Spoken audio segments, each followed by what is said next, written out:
Today, we're going to dive into one of the most fascinating and honestly challenging sections in the entire Gospel of Mark. It's this whole series of stories where Jesus deliberately travels into non-Jewish territory, and the encounters he has there, well, they seem perfectly designed to flip everyone's expectations completely upside down. It all kicks off with one of the most startling things he ever says. Whoa. Okay, let's just hit pause on that for a second. That is Jesus, talking to a desperate mother who is begging for her daughter's life. It sounds harsh, right? Dismissive, even cruel. It's the kind of line that just stops you in your tracks and makes you ask one really important question. And that question, that's the key to this entire passage. This isn't just about one tough conversation. It's the beginning of a pattern Mark is building to make a huge point about who's really on the inside and who's on the outside. So let's dig in and figure out what's really going on here. To really get this, you have to understand the setting. Jesus has left his familiar Jewish home turf of Galilee and traveled about 35 miles northwest, into the region of Tyre. This is not friendly territory. This is Gentile land. You know, everything about this meeting is designed to be a little jarring. Tyre was this bustling port city, often seen as an enemy of the Jews. And the woman herself, she's not Jewish. She's a Greek from Syrophoenicia. So for her to approach a Jewish man for help, that shattered multiple social and ethnic barriers. And it's right in the middle of this tense cross-cultural situation that Jesus drops that shocking line about the dogs. We really need to understand the weight of that word. He's not making some playful comment about a cute family pet. The term dog here meant the scavenger dogs, the thin, scrawny, unwanted animals that roam the streets. It was a known, deeply offensive insult, and Jesus uses it. So the question is he just being mean, or is he testing her? And this is where the whole story pivots. Instead of getting angry or walking away insulted, she does something brilliant. She accepts his premise and turns it right back on him. She basically says, okay, fine, I'll be the dog under the master's table. But even the dogs get the crumbs that fall. It is just an incredible display of humility, of quick wit, and of raw, powerful faith. She knows that even a crumb of his power is more than enough. And here's where we see what Mark, the author, really wants us to see.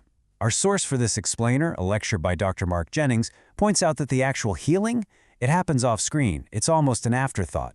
The main event, the thing we are supposed to focus on, is this conversation, where Jesus pulls this incredible declaration of faith out of a Gentile woman and then completely affirms her for it. So, the pattern keeps going. After this, Jesus doesn't just turn around and head back home. Nope, he pushes even deeper into non-Jewish lands. And he takes a really strange route to do it. Yeah, one commentator put it this way.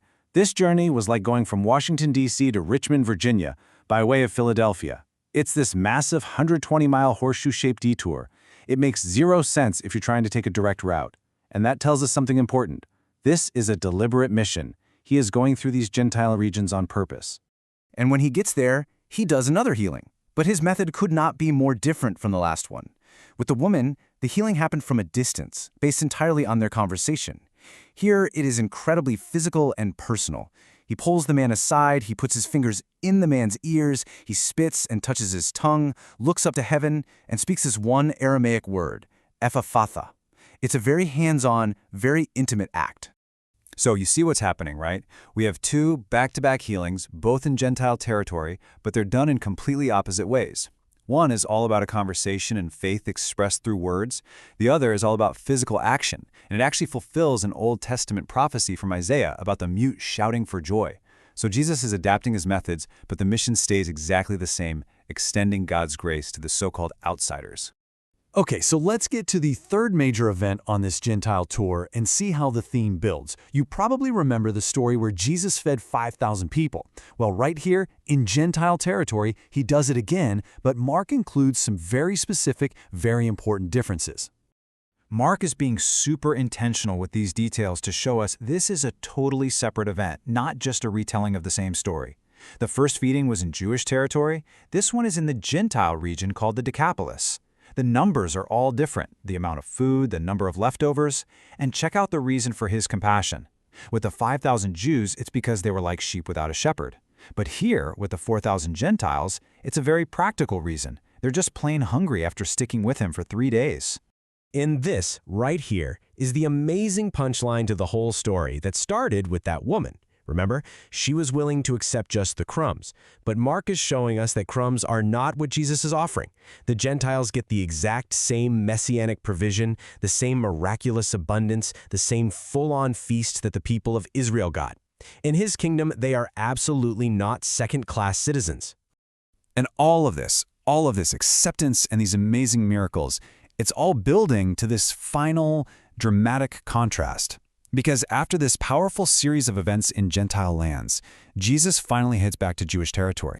So just try to picture the scene, right? He's just been embraced by a woman of incredible faith. He's healed the sick. He's miraculously fed thousands of non-Jews who were just desperate to be near him.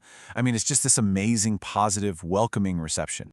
And bam, the very first thing that happens when he gets home, he's confronted by the Pharisees, the religious insiders, and they don't welcome him back.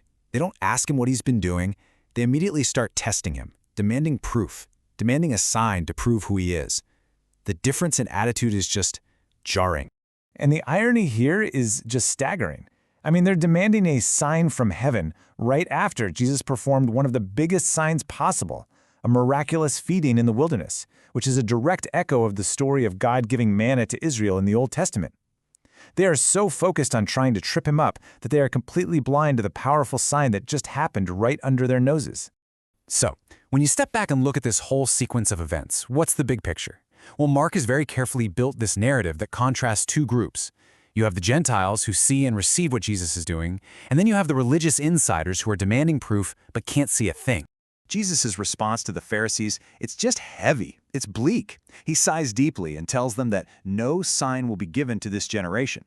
Now, at first, that sounds like he's just saying, that's it, no more miracles for you. But that's not quite what it means. According to our source, this is actually judgment language. He's not saying the evidence is going to stop. He's saying their hearts have gotten so hard, their eyes so blind, that they have become incapable of recognizing anything as a sign from God. The problem isn't a lack of evidence, it's a complete and total inability to see. And that leaves us with the powerful, challenging question that Mark has been building toward this whole time.